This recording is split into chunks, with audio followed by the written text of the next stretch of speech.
todos. Boa noite. É um prazer enorme estar aqui.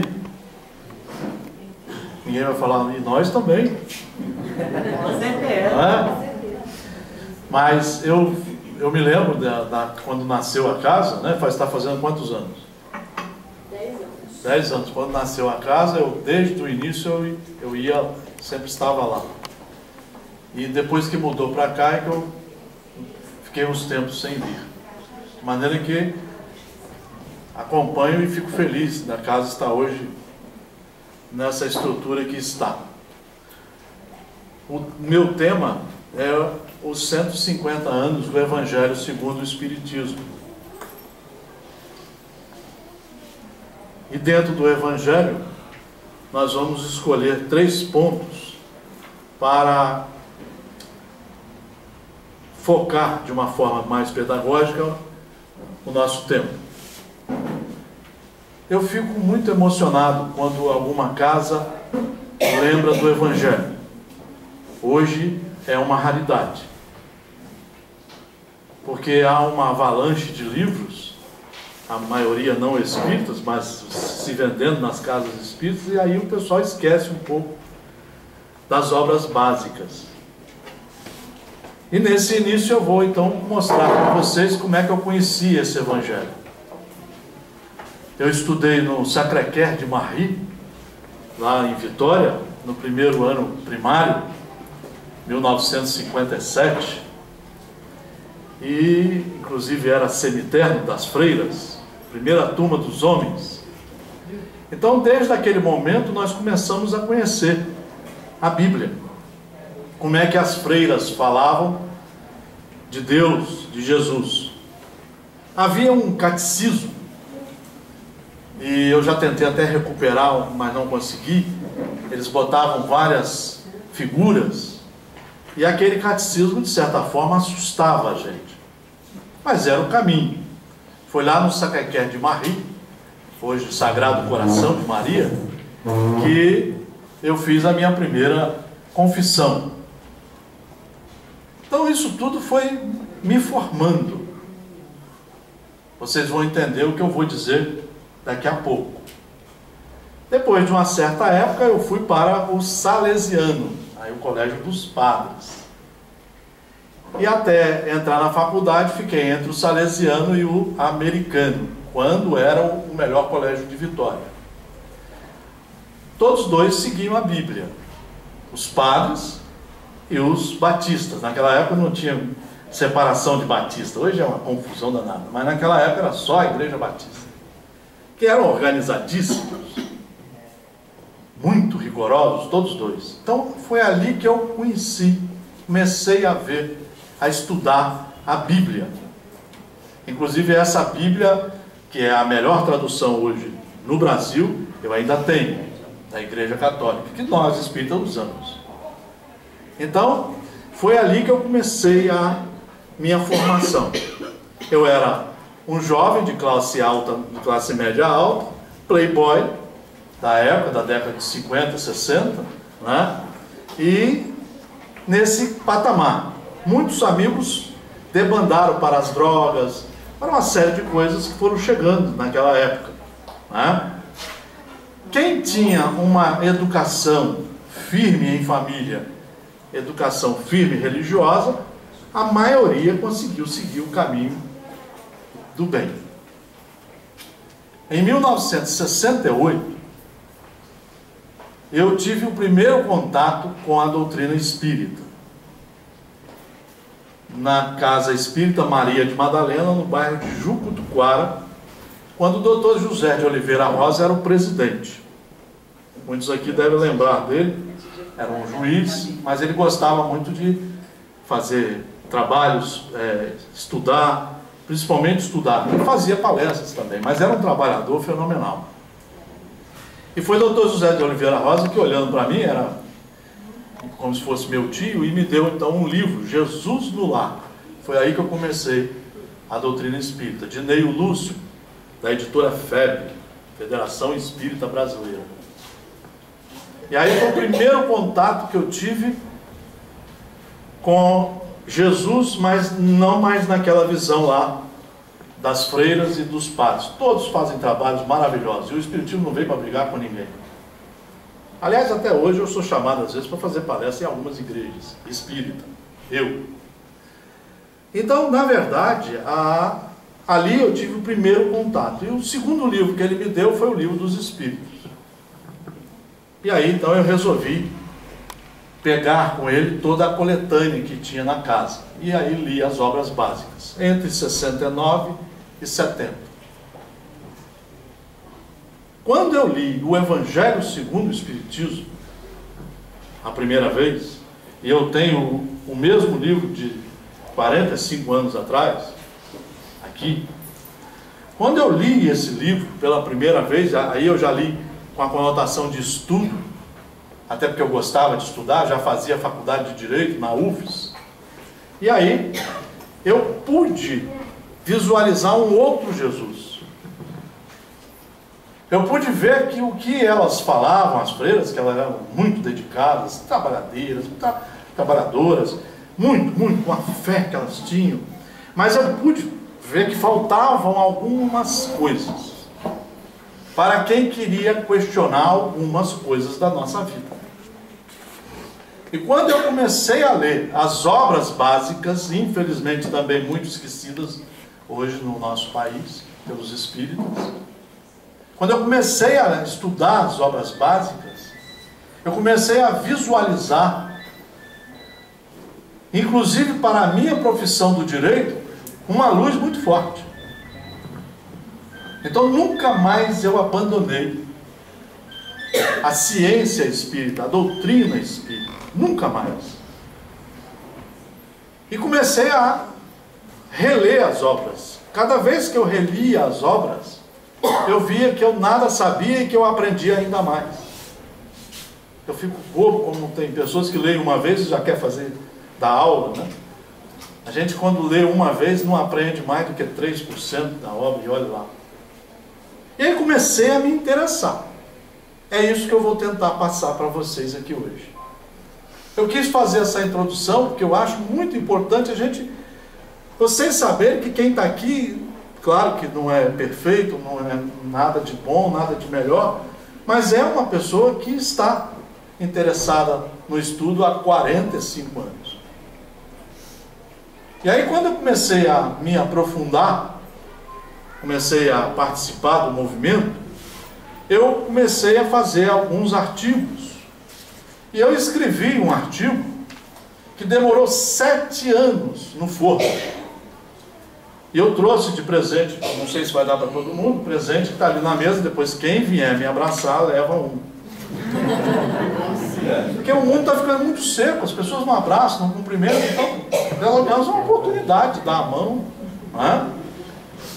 E aí eu comecei a escrever um artigo que ficou grande, ficou de 3 páginas bem cheias, e a FEB, Federação Espírita Brasileira, ficou com ele lá uns 5 anos, me chamava para discutir, porque naquele artigo eu propunha que o Evangelho era dividido.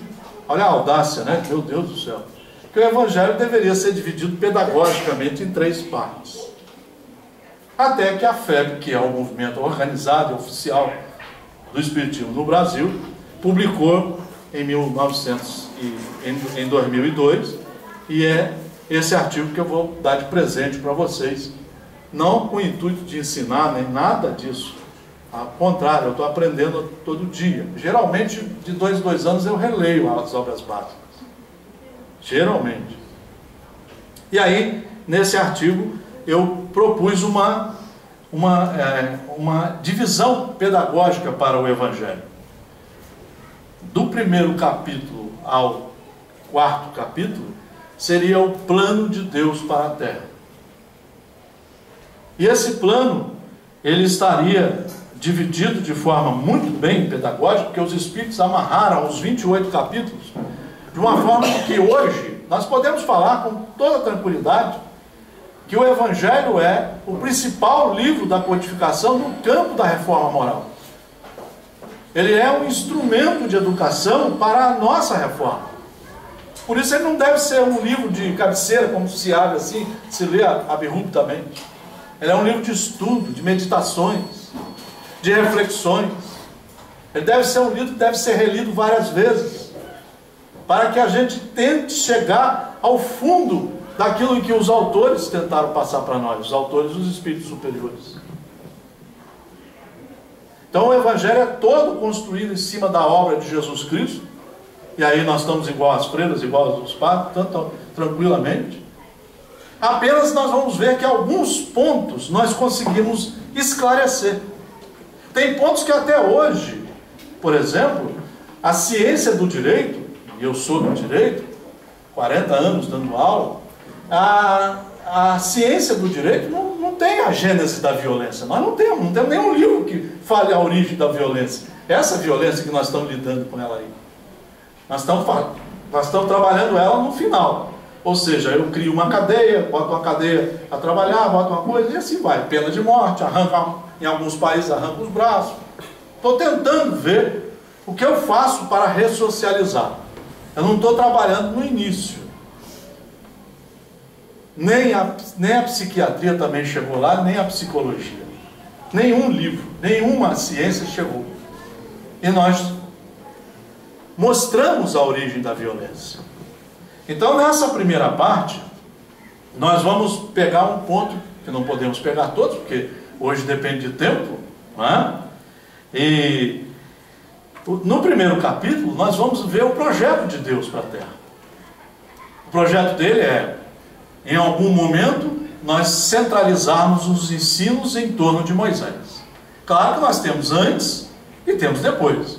Para nós do direito, por exemplo, nós gostamos muito de 8.000 anos atrás, com os sumerianos.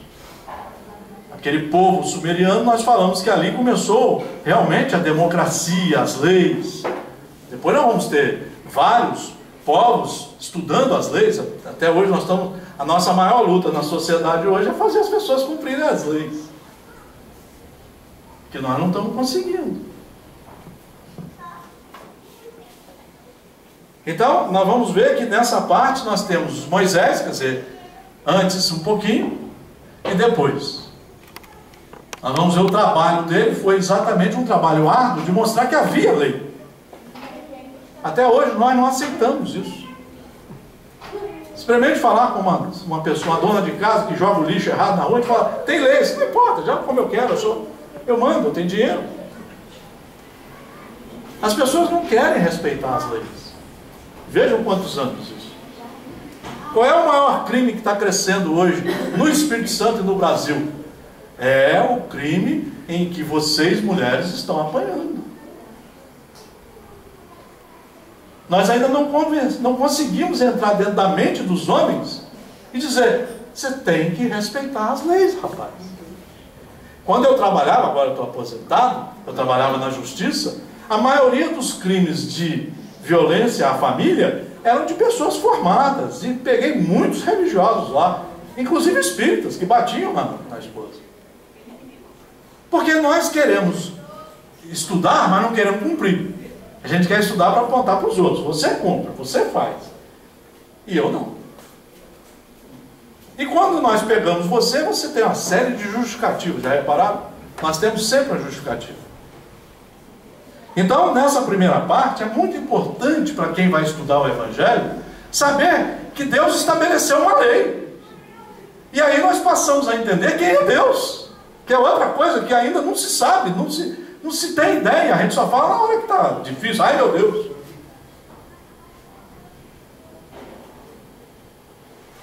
Nós temos que buscar entender quem é Deus. Por isso que o Livro dos Espíritos começa exatamente com ele. E começa a mostrar para nós que existem leis a serem cumpridas. Inclusive leis, não é só a lei aqui do direito que eu estou falando. Estou falando da lei espiritual, das regras que ele estabeleceu. Allan Kardec entendeu isso de forma tão clara e evidente que no quarto livro, O Céu e o Inferno, ele resolveu escrever um código penal da vida futura. E ele diz isso, ele fala, eu estou botando isso aqui, ali não foi espírito não, eu estou botando isso aqui, porque eu estou entendendo que Deus estabeleceu leis e que essas leis são imexíveis. Não são contornadas como a gente quer dar o jeitinho aqui. Nós vamos ter que cumprir as leis.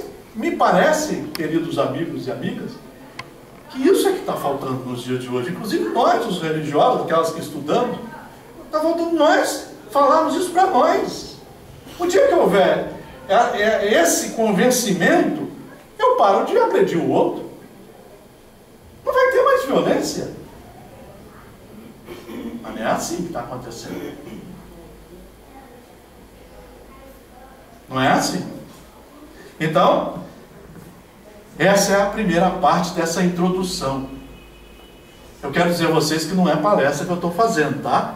É um estudo. Então a palestra é mais solta, às vezes se fala as coisas que não é. Aqui não, aqui nós estamos estudando mesmo. Aí na segunda parte dessa introdução, nós vamos ver o que é que os Espíritos colocaram como a tarefa de Jesus. Jesus não veio destruir a lei.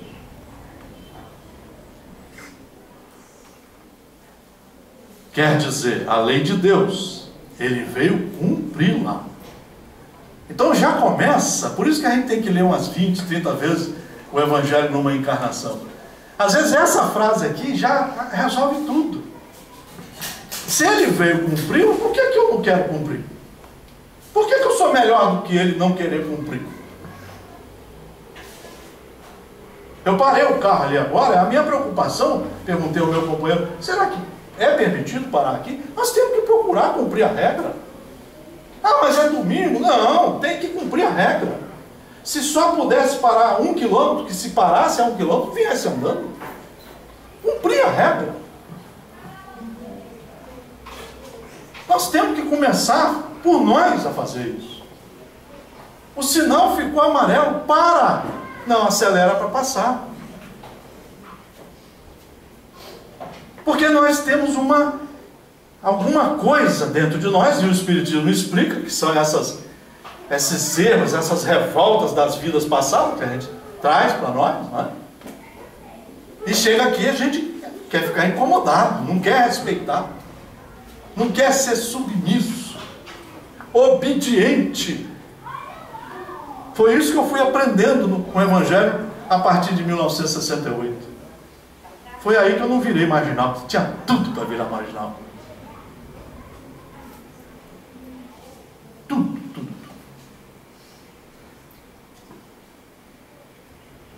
Então, ele veio cumprir, desenvolvê-la, dar-lhe seu verdadeiro sentido.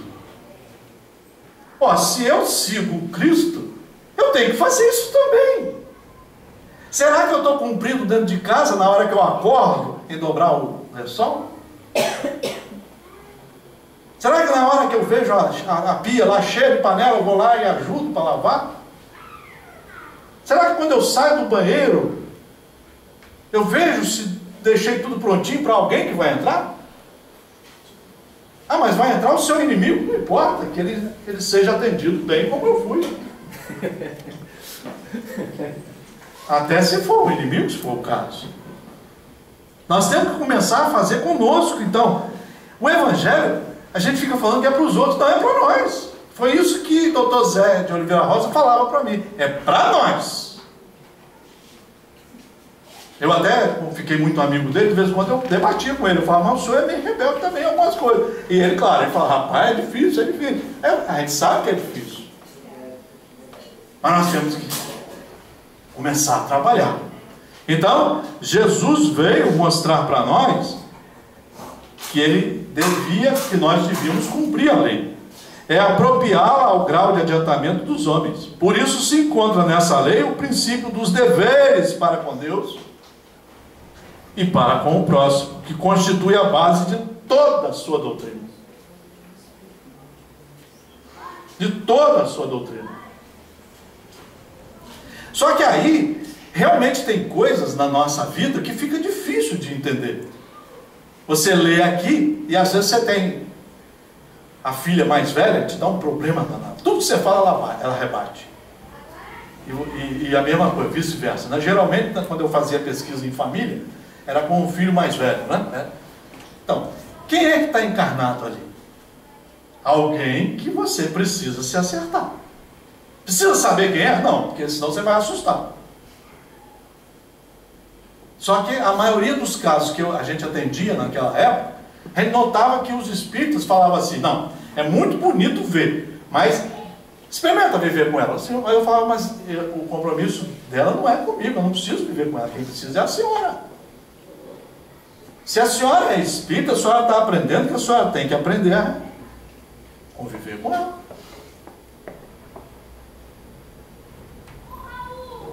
Eu me lembro que, né, uma vez uma senhora falou assim, não daria para o senhor levar o meu marido para passar uns 15 dias com o senhor? Isso foi lá em Nova Viçosa, na Bahia, né?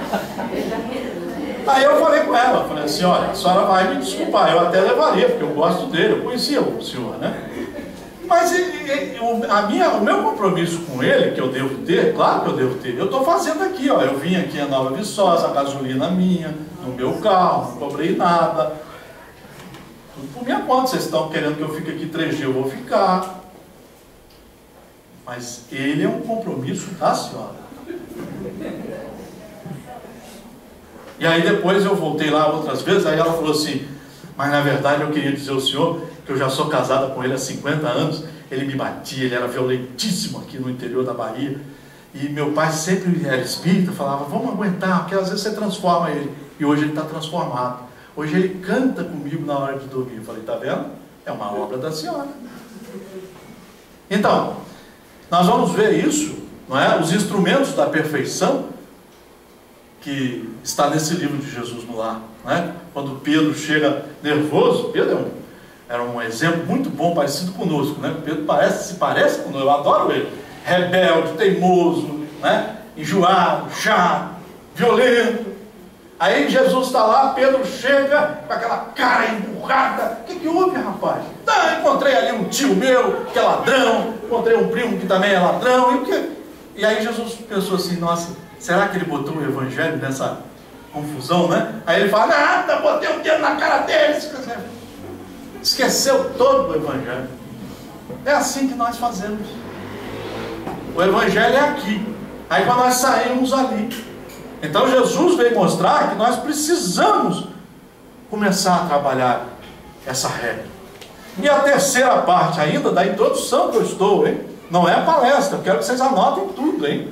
Então, a terceira parte vem exatamente com a doutrina espírita, que muitos não estão entendendo. Tem muita gente agredindo as outras religiões, dizendo que nós viemos para tomar o lugar delas. Não está escrito isso em lugar nenhum. Nós viemos para nos unir a elas, as religiões sérias, e ajudar a construir esse mundo de paz e de harmonia. Cada um cumprindo a sua tarefa. Cada um trabalhando na sua área. Nós não teríamos como fazer o trabalho da Zilda Armas. Não temos como fazer. Eu conheci ela, falei com ela, falei, só a senhora mesmo, sendo católica, teve condição de fazer isso. Ela conseguiu 100.000 pessoas voluntárias para trabalhar pelo mundo afora. Morreu lá no Haiti, pregando lá, ajudando lá, a ajudar as crianças. Então eu falei, a senhora realmente Então, cada um faz a sua tarefa. A nossa, nós temos a nossa. Aí diz, o Espiritismo é uma ciência. E as pessoas não estão tratando o Espiritismo como ciência. Ciência quer dizer que você passa a saber a verdade científica ou legal de uma coisa e passa a explicar. Ciência, consciência, sabedoria. Eu passo a saber como funciona e divulgo. E foi isso que nós temos alguns pontos que nós fizemos pesquisas, Kardec fez, né? Fizemos as pesquisas, Leon Denis, e foram fazendo as pesquisas e publicando esses trabalhos, mostrando, por exemplo, que a reencarnação é uma verdade científica. Hoje nós temos universidades americanas estudando a reencarnação, então já fugiu da nossa... Por quê? Porque não é propriedade nossa, não fomos nós que inventamos nada. Nós ainda podemos ajudar na reencarnação e explicar determinadas coisas, como é o caso desses conflitos. O caso desses conflitos. Então, aqui vem, o Espiritismo é a nova ciência que vem revelar aos homens, por provas irrecusáveis. Portanto, nós temos que mostrar as provas. Pode chegar assim, a pessoa está com uma dor de cabelo, a gente falar, não. Nós temos que ter provas para poder convencer aquela pessoa. Provas científicas. O que também não se está fazendo. Provas irrecusáveis, a existência e a natureza do mundo espiritual, suas relações com o mundo corporal, e aí vai. E no final desse parágrafo, os espíritos dizem assim: o espiritismo é a chave. Olha a responsabilidade. É a chave, com a ajuda da qual tudo se explica com facilidade. Então, o espírita tem que estudar para saber explicar. Primeiro para ele, lógico. Depois para quem está junto dele. Nós vamos ver isso, né? Entre Gesiel e Estevão, né? Moisés é a porta, Jesus é a chave. Gesiel no debate com Saulo de Tarso, né? Então nós vamos ver isso, quer dizer, Moisés, a discussão era que Saulo achava que só Moisés. Não, Moisés é realmente a porta. E nós botamos aqui. Jesus é a chave. E aí agora na confecção desse livro, os espíritos colocaram então que o espiritismo é a chave, ou seja, completando Jesus, que é todo baseado em Jesus, para abrir essa porta.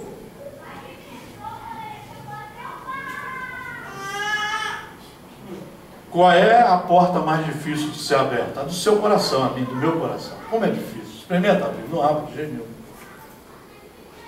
Às vezes quando nós conseguimos abrir um pouquinho, sai raiva, ódio, e a pessoa que está do lado sente isso tudo. A gente trabalhava muito com separação de casal, né? E às vezes você via aqueles casais de 40 anos, eles estavam discutindo, aí alguém falava assim, mas eu te amo, aí o outro falava assim, eu nunca senti. Então, você abriu o coração, mas eu nunca senti. Você pode ter aberto, mas não soube abrir, porque... Ou talvez você não soube nem botar as coisas lá dentro certas. Porque Jesus falou que o que saía que era importante. Ora, se o que sai é o que é importante, eu tenho que saber juntar. Eu tenho que saber juntar o que? Jesus mostrou. Conhecereis a verdade. Conhecer, estudar, ler, cumprir as regras. E nessas regras que você vai estudar, você vai ver que existem ferramentas para que você consiga o êxito total. Aonde estão esses êxitos? Começa no capítulo 5º, segunda parte do Evangelho. O maior capítulo do Evangelho é o 5º, que fala exatamente das dores.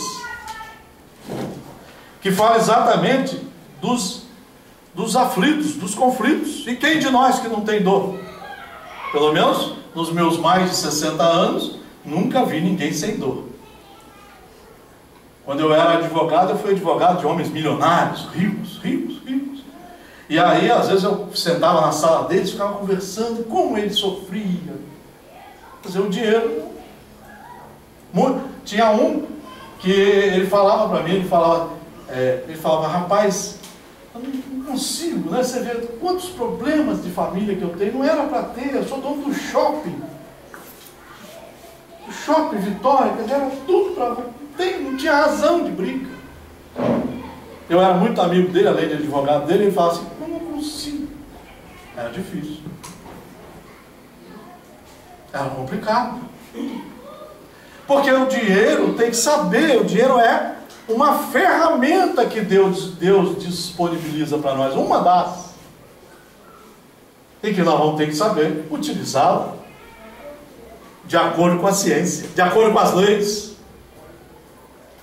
Não adianta falar que o Evangelho cura. Tem gente que fala assim, né? Vai lá assistir umas 20 palestras que cura. É mentira. Tem gente que está sentada no banco da igreja ou no banco do centro espírita há 40 anos. Aí você conversa com os filhos e fala, continua cada vez mais azeda. Porque não adianta ficar só que tem que movimentar, tem que trabalhar, tem que colocar as ferramentas para funcionar. Temos que começar a fazer uma limpeza da área que está enferrujada. Jesus falou sobre isso, né? Quanta coisa enferrujada que está dentro de nós. E às vezes as pessoas que convivem conosco é que estão aguentando, né? Coitados, a gente ainda acha ruim com ele. Então, a segunda parte começa com o estudo da dor, do sofrimento. O que fez Deus? Pelo que os Espíritos mostram para nós, quem gosta muito de explicar isso é Leon Denis, né? Ele mostra para nós que a dor, que Deus colocou a dor como uma ferramenta pedagógica, para trabalhar essa pedra que é você, mas essa pedra está muito suja. Se você limpar bem essa pedra, ela vai ser um diamante lindo. Aí casa com Jesus. De dentro de você fluirá água límpida. Ou seja, de dentro de nós vai sair essas pedras preciosas. Mas tem que ser trabalhada. Você tem que deixar de ser enjoado, chato, teimoso. Preciso falar mais? Aí vai falar para o Sônia Bueno. Uma vez eu fui dar a palavra assim ao público para falar, nossa, foi uma confusão, que cada um queria falar uma coisa, qualquer coisa que eu não conhecia. É a incomodação humana. Qual é a principal doença hoje dos países desenvolvidos? Não é o câncer mais, é a depressão. Nós já somos o segundo país do mundo que tomamos mais remédios depressivos. E na maioria dos livros dos médicos, eles falam que não tem cura, quando nós discutimos com eles que tem sim, porque está na alma. Eu já tive a oportunidade de debater com médicos, que eu faço palestra, faço seminários sobre depressão, já li mais de 60 livros sobre eles, e discuto com eles, falo, não, o senhor tem sim, só que não tem nessa visão sua aí, orgânica. Por quê? Porque é essa confusão na alma que nós estamos fazendo. Nós não temos um roteiro, a gente ora está aqui, ora está ali. Quando eu trabalhava com livros, né, no movimento espírita, me lembro, a gente tentava fazer um caminho para as pessoas, mas não adiantava. Ela ia por aqui, daqui a pouco ela já estava lendo lá, opção de porcaria.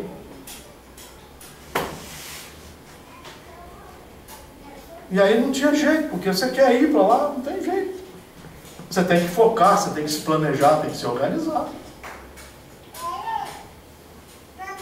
Temos que nos organizar para podermos atingir a meta. Qual é a meta?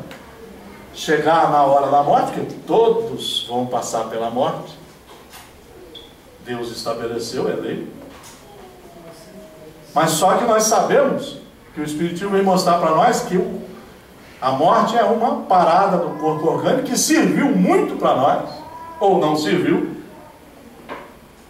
né? E que o espírito continua, e logo depois, no momento apropriado, ele vai ter que fazer a contabilidade. Aí fala Joana de Anjos, né, de estudos espíritas, e voltará quantas vezes necessárias forem, até que se acerte. Então nós temos que estudar para diminuirmos essa sequência terrível que nós estamos enfrentando. Saímos daqui desesperados, porque não cumprimos as nossas tarefas. Existem tarefas de tolerância, tolerar o outro.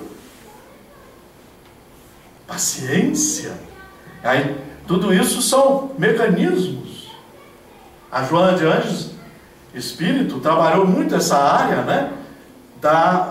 Por exemplo, com o livro Plenitude, o Homem Integral, exatamente estava mostrando como trabalhar o sofrimento e como se libertar dele. Obviamente que ela está falando que não tem outro caminho a não ser enfrentar, não adianta. Tem que enfrentar, mas saber enfrentar como? Com quais ferramentas você vai enfrentar? Quais as ferramentas? Tem a ferramenta de quando a filha chega, você fala, cala a boca e vai embora. É assim que o machão falava, né? Eu já fui machão, ainda sou um pouco, né? Cala a boca, porque aqui quem manda sou eu. Aí eu calava a boca. Quem mandava era eu. Só que ela estava ali, cheia de ódio, dizendo, tomara que você morra. Tomara que bate um câncer na sua boca. O Evangelho fala sobre isso. Então, a partir desse capítulo, nós entramos na segunda fase pedagógica do Evangelho. Vamos até o 15º. Jesus mostra para nós aqui, e os espíritos superiores, como trabalhar, o que trabalhar, e o que conquistar as bem-aventuranças. Eu tenho um estudo, uma palestra que eu falo assim, bem-aventurado, só isso. Aí eu vou mostrar o que é, porque as pessoas não param para discutir aqueles assuntos ali. O que é ser pacífico? É muito bonito falar, seja pacífico. E às vezes quem me conhece fala assim, não, conheço ele lá do serviço, ele não é pacífico, coisa nenhuma, todo dia quer bater uma opção lá. Vou contar uma história, porque não dá muito tempo, né? Mas eu vou contar uma história verdadeira. Nós criamos na Federação Espírita o primeiro estudo sistematizado social. Que ano que foi, Francisco? 1995, por aí. E aí, abrimos para o público geral. E aí, conseguimos até meia página do jornal A Tribuna, na época, uma série de coisas, e realmente deu 100 e tantas pessoas. Aí vieram me falar, olha, tem padre inscrito, tem fulano inscrito, tem uma opção de gente inscrita. Era isso que nós queríamos. Abrir o povo. E fomos lá fazer. Então tinha um rapaz do Tribunal Regional Eleitoral, não está me faltando o nome dele agora, mas você vai se lembrar. E aí nós falamos, pode falar e tal. Aí ele levantou, ele estava assim, e falou assim, olha, não, para mim não, obrigado. Não, obrigado, muito obrigado, mas é porque senão eu não consigo falar amanhã eu falo em Marataízes. Tem que suar mesmo, para chegar em casa as pessoas olharam assim, como você trabalhou? Eu adoro suar, agora dormir, eu gosto de dormir com a refrigerada, é diferente. Mas ele falou assim, no público, ele falou assim, olha, eu sou chefe do setor de informática do Tribunal Regional Eleitoral, portanto alto funcionário federal, e eu sempre quis conhecer vocês espíritas, porque eu conheço os livros. Eu sou espírita pelos livros, mas a impressão que eu tinha de vocês era horrível. Falou isso dentro do auditório. E é isso que nós queríamos, pode continuar. Ele falou, olha, tem uns advogados que vão lá no Tribunal Regional Eleitoral, eles chegam xingando, falando mal de todo mundo, e falam que são espíritas. De repente somos nós. Eu vim aqui e estou vendo que vocês são diferentes, são educados, são respeitadores. Mas aqueles advogados que chegam lá, ele disse que tinha um juiz lá que falava que era espírita, mas o juiz xingava do início da manhã até a término da noite. Ele falou, não é possível. Não é possível. Então, é porque essas pessoas leem o Evangelho igual leem a revista Veja, né? Aí folheando. Aí aparece a Xuxa, para olhar. Assim também é assim o estudo. Eu tenho certeza, a maioria. Isso não é ofensa não, né? Hoje as pessoas dizem que não tem tempo. Podem reparar, ninguém tem tempo. O Indoval, né, naquela época, o Indoval era um médico da Associação Médica. O Indoval falou assim, Marcelo, realmente, né, eu trabalho em 4 hospitais, eu precisava estudar mais. Sabe o que eu fiz? Passei a acordar às 4h30 da manhã. Quem quiser faz. Ele falou, eu acordo às 4h30, já botei uma cadeira confortável no cantinho lá do quarto, não atrapalha a minha mulher, eu sento ali e fico até às 6 lendo. Quem quer faz. Mas a maioria não quer. A maioria de nós não quer. Aí nós vamos entrar nessa fase, nessa segunda fase, e eu separei para enriquecer essa fase, o capítulo 9. Já falei do capítulo 5, que eu sou apaixonado por ele, apaixonado pedagogicamente. Né? Já desse eu assisti uma palestra que o tema da palestra era dor. Não falou do Evangelho segundo o Espiritismo. É assim que os espíritos estão. Eles querem falar, mas não citam as obras. Se eu sou espírita, eu tenho que citar as obras básicas. Aí a pessoa acha ruim comigo, porque depois eu fui lá cumprimentar e falei, é uma pena, porque você não deve conhecer as obras, porque você tem tudo esclarecido ali. Os médicos ficam bobos com isso aqui. Os psicólogos, então, são apaixonados. Nós já temos a Associação Brasileira dos Psicólogos Espíritas. Quem não se apaixona por isso aqui, não no sentido fanático, nada disso, estudar, explicar às pessoas.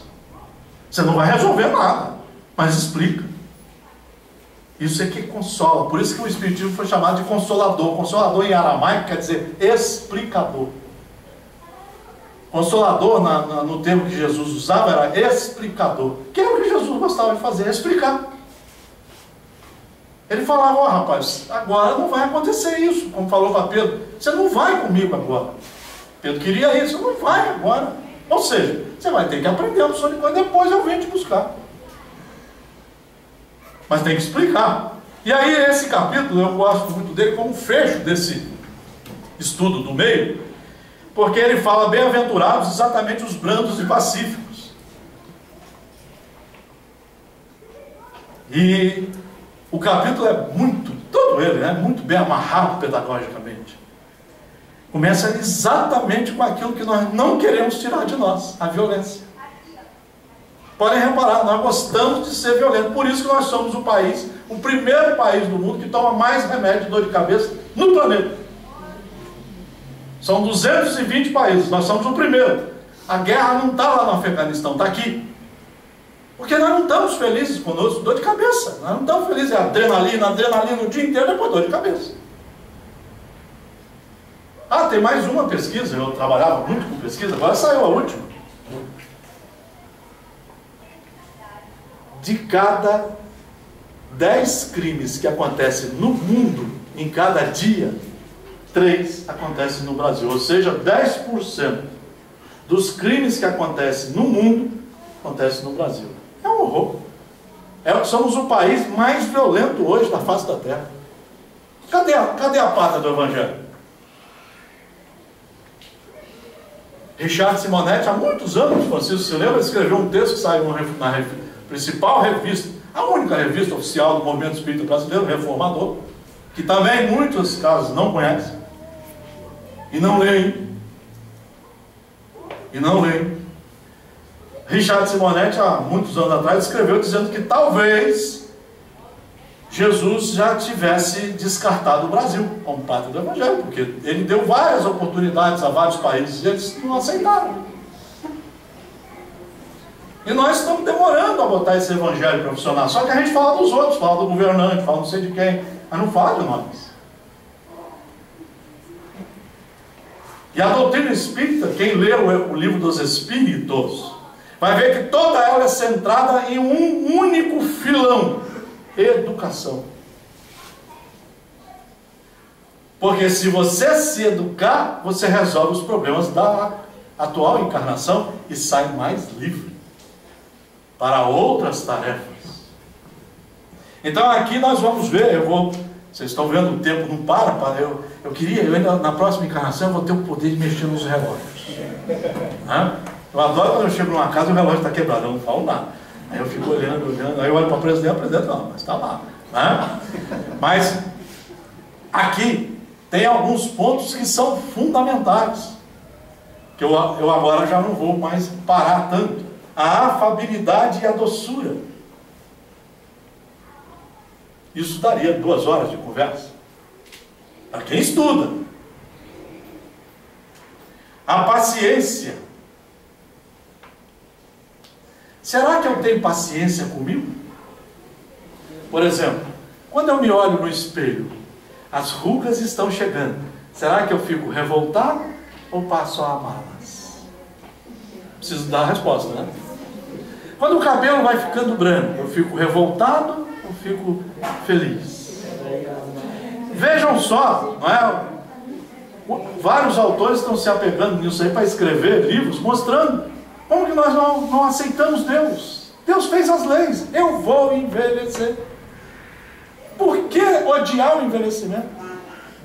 Por que me odiar? E o pior, né? Os médicos falam, né? 90% fica horrível, pior ainda. Então, não tem razão. Eu tinha uma senhora, mãe de uma amiga minha, né? Que ela fez umas 15 plásticas. Aí, quando a gente chegava na festa lá, a gente falava assim: Dona Arlete, ficou pior. Ela ficava uma febre. Porque eu falava mesmo, ficou pior, mano. Ele tinha ficado pior. Ela falava: para a boca, Marcelo. Porque ela saía muito no L2 e ela queria que todo mundo visse que Dona Arlete tinha 30 anos, quando ela tinha 70, não adiantava. E o filho dela falava: que ilusão da mamãe, né? Ela faz, a gente deixa ela fazer o dinheiro dela, ela faz à vontade, mas cada vez fica pior.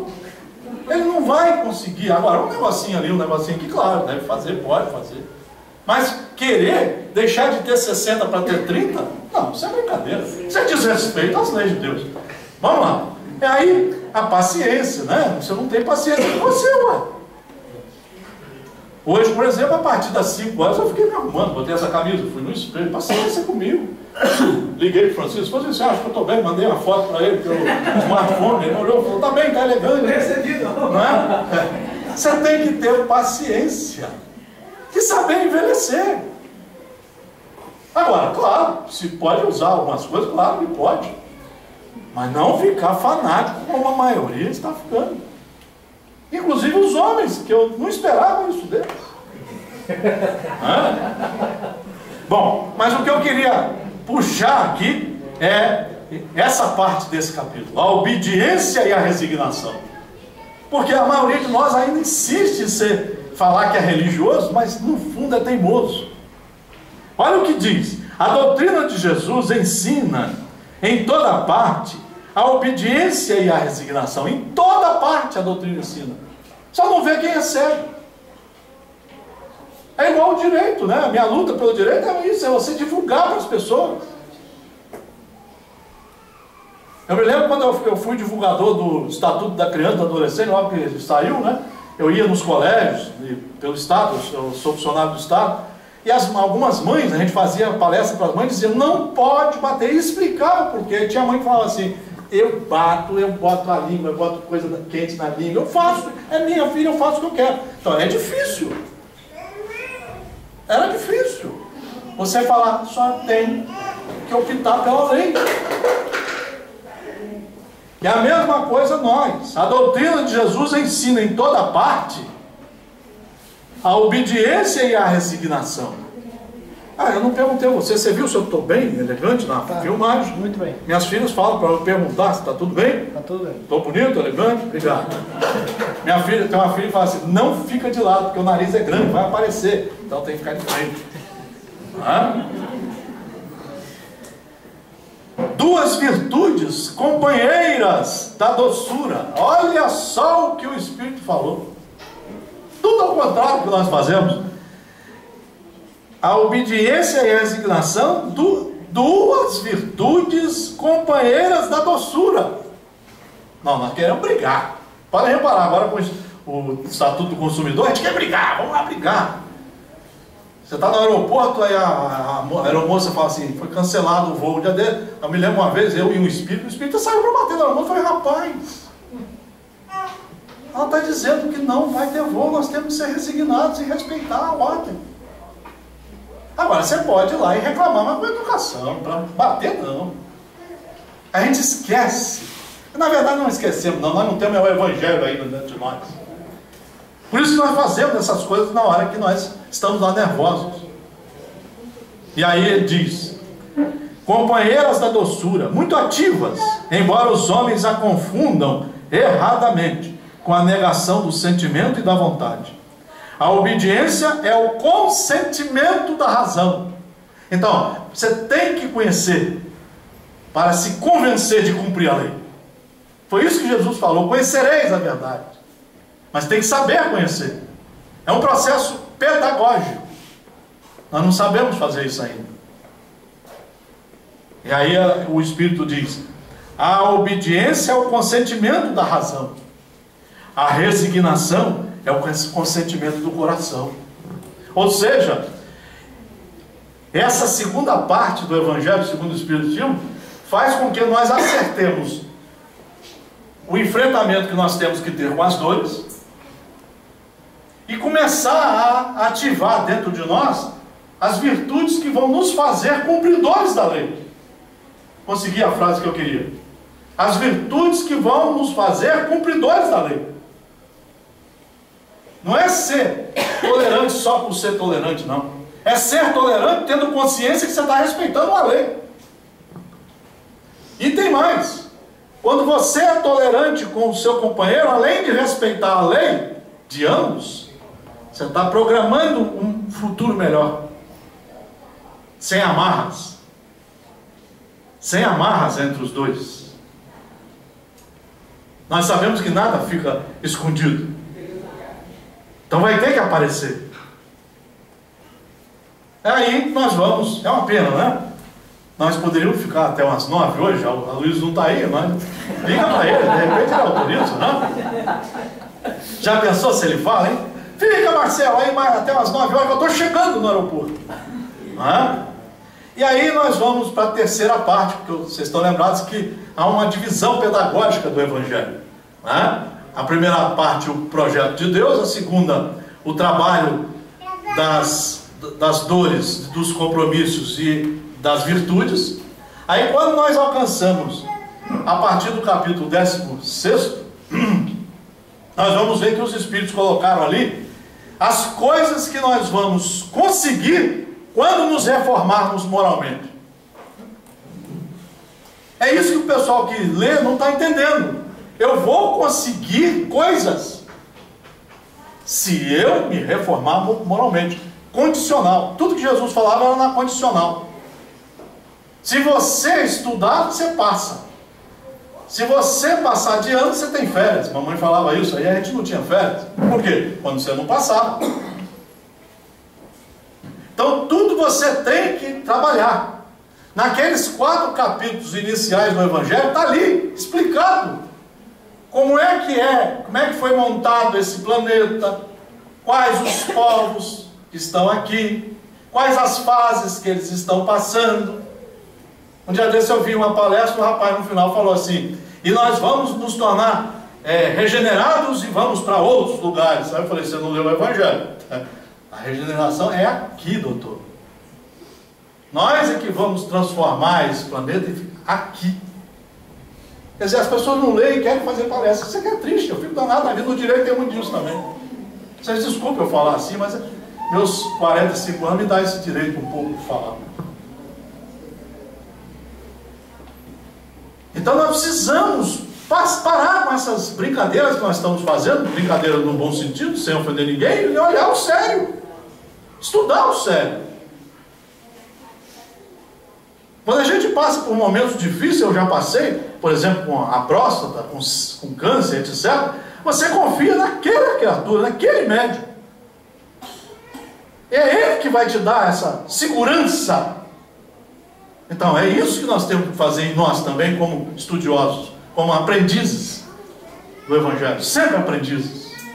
Então, nessa última fase, eu separei o capítulo 17. Nós estamos agora na última fase, em que você vai pedir e vai obter, porque você já fez as tarefas para conseguir. É isso que nós temos que explicar.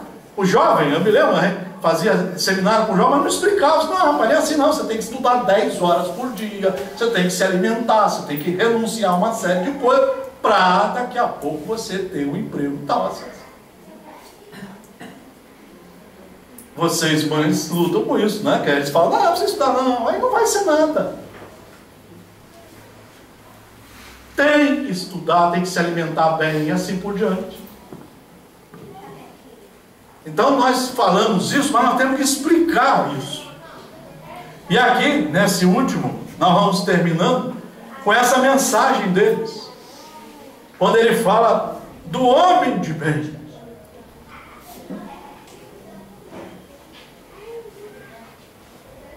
O verdadeiro homem de bem é aquele. Ele está dizendo, ele não está questionando nada. É isso que nós temos que aprender a ler e a tirar a carapuça, se nós não somos.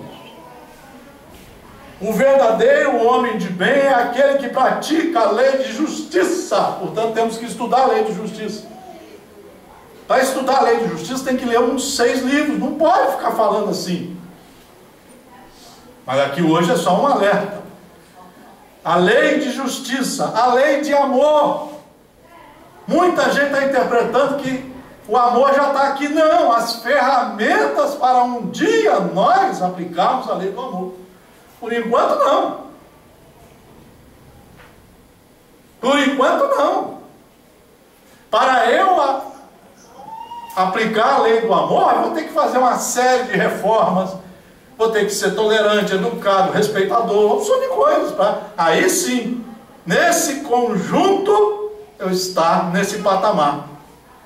Que vai dar mais ou menos a ligação direta com a regeneração. E aí tem gente dizendo data. Nenhum livro sério tem data. Por quê? O próprio Evangelho fala, isso vai demorar enquanto vocês que estão aí demorarem a fazer a reforma moral. Aí tem um livro lá em Minas Gerais que botaram que daqui a 80 anos. Para que contar essas mentiras? Para que fazer isso? Iludir as pessoas. Só vai ter essa regeneração quando nós fizermos. Mas nós somos os donos. Os donos no sentido da vinha, né? Mas o proprietário é ele. E a lei foi ele que fez.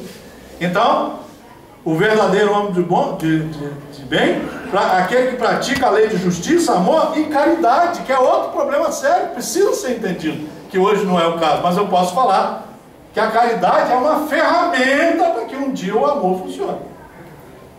Caridade, na verdade, é essa. Você tolera seu marido? Ou quando ele fala, você vira o rosto? Não tem tolerância nenhuma, logicamente não tem caridade. Não, mas eu lavo a roupa dele, passo todinho. É uma pequena parte. E aí nesse livro, eu vou terminar com essa observação dos bons espíritas. Tudo está aqui, sabe? A gente fica comprando um montão de livros, está tudo aqui, nas obras básicas. Essa é a beleza dos 5 livros básicos. Tudo que você procurar está ali. Claro que nós passamos a usar alguns que, em razão do tempo, explicaram melhor, como André Luiz, etc. Mas tem que ter cuidado, tem muita gente querendo entrar no mercado aí que não tem condição de entrar.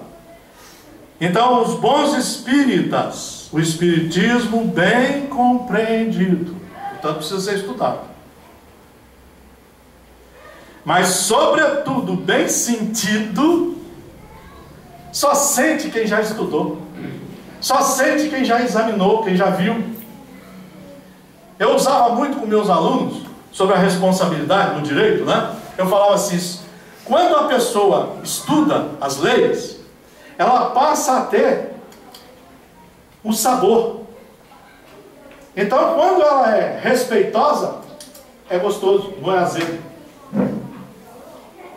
A mesma coisa aqui, quando nós fazemos, porque estudamos, conscientes da nossa responsabilidade, vai ser doce receber um tapa e falar, eu te perdoo. Não sei se alguém aqui já recebeu um tapa na cara, eu já. Dentro da Federação Espírita, Estado do Espírito Santo. Como o braço deu vontade de subir, mas eu falei, não vai subir.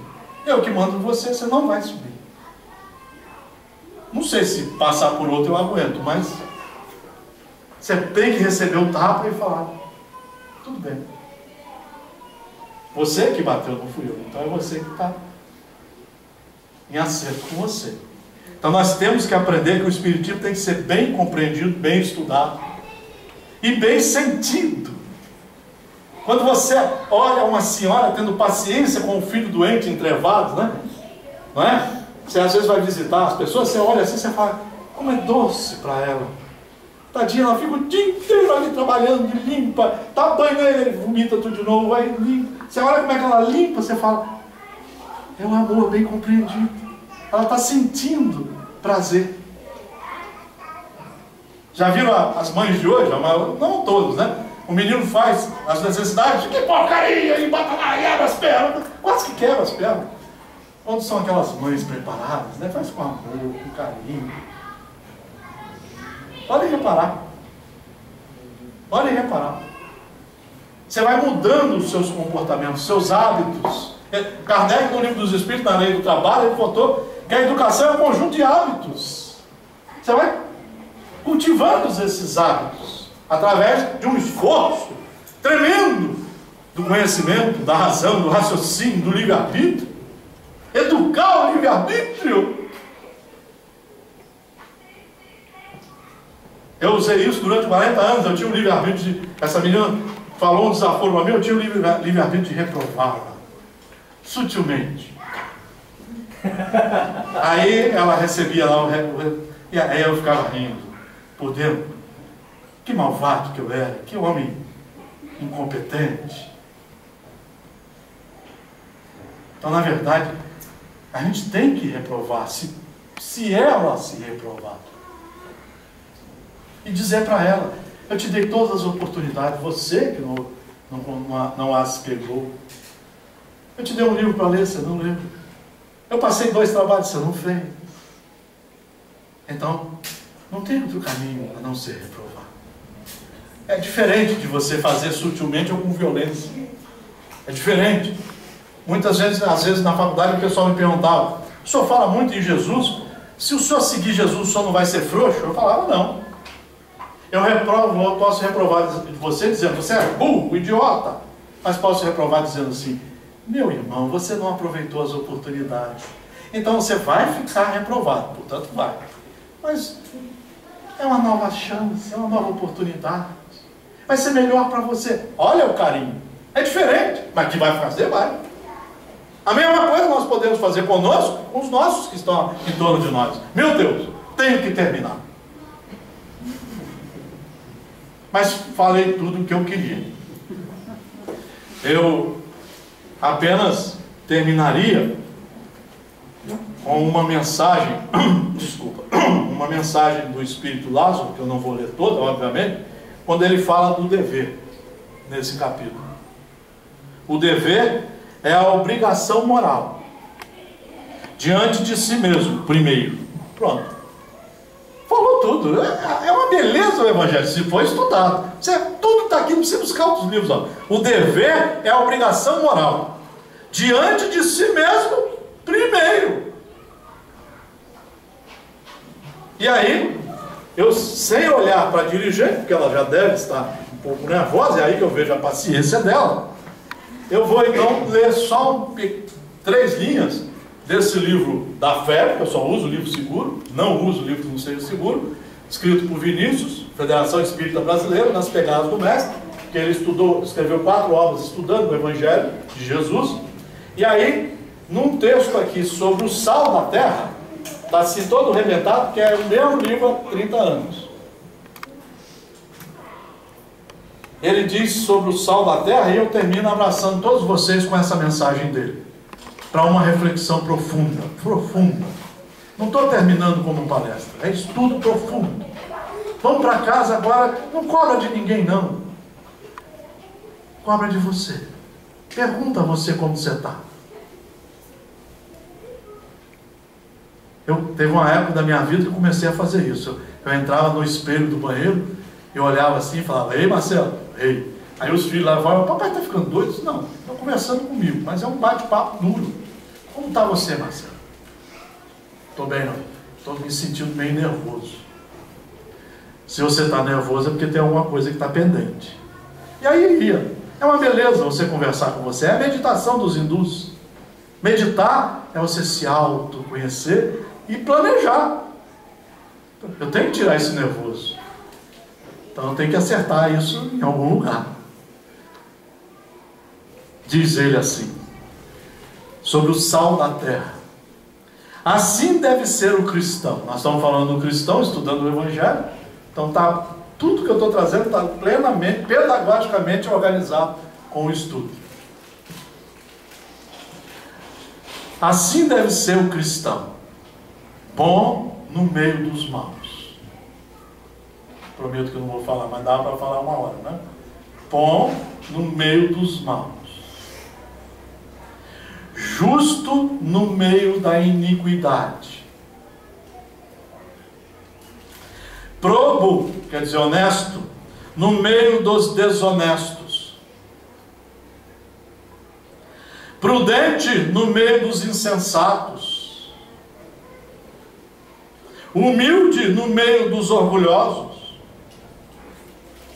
altruísta no meio dos egoístas, sincero no meio dos hipócritas,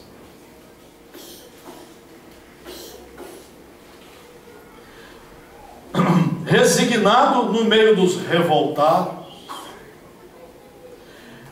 pacífico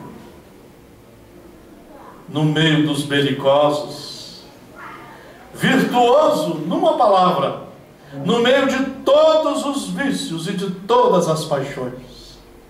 O sal, além de se conservar puro, preserva da corrupção, impedindo a decomposição dos corpos com os quais se acha associado. Tal deve ser o cristão no meio em que vive. Ele soube interpretar plenamente o que Jesus falou. Essa frase final: ser cristão no meio em que vive. Um abraço a todos, foi um prazer enorme estar aqui. Eu vou entregar, depois das tarefas da casa ali, não é livro, nada disso, é xerox usada com o meu dinheiro, não da repartição. Tudo feito na minha casa, com os meus custos. É um presente que eu posso dar e vou dar. Não sei se vai dar para todo mundo, mas fiz ali e entrego para vocês.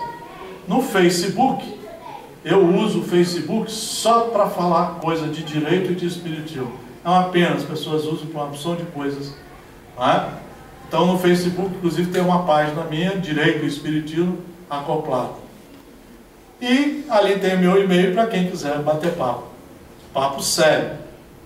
Papo de conversa. Em torno ou da sociedade ou do direito ou do espiritismo, que é tudo que nós falamos. Muito obrigado pela atenção. Se eu não voltar nunca mais, de repente já está na hora de partir para outras esferas, muita gente pode falar assim: como é que era aquele rapaz bonito que estava aqui, o nome dele? E aí muita gente pode não lembrar. Eu não ficarei zangado se eu estiver aqui assistindo como espírito, se não lembrarem do meu nome. Mas ficarei zangado se esquecerem de Jesus. Jesus deve ser lembrado 24 horas por dia. Não com fanatismo, não com essas pessoas enjoadas, chatas de lidar, não. É no nosso cumprimento, no respeito às regras. Um abraço a todos, tudo de bom.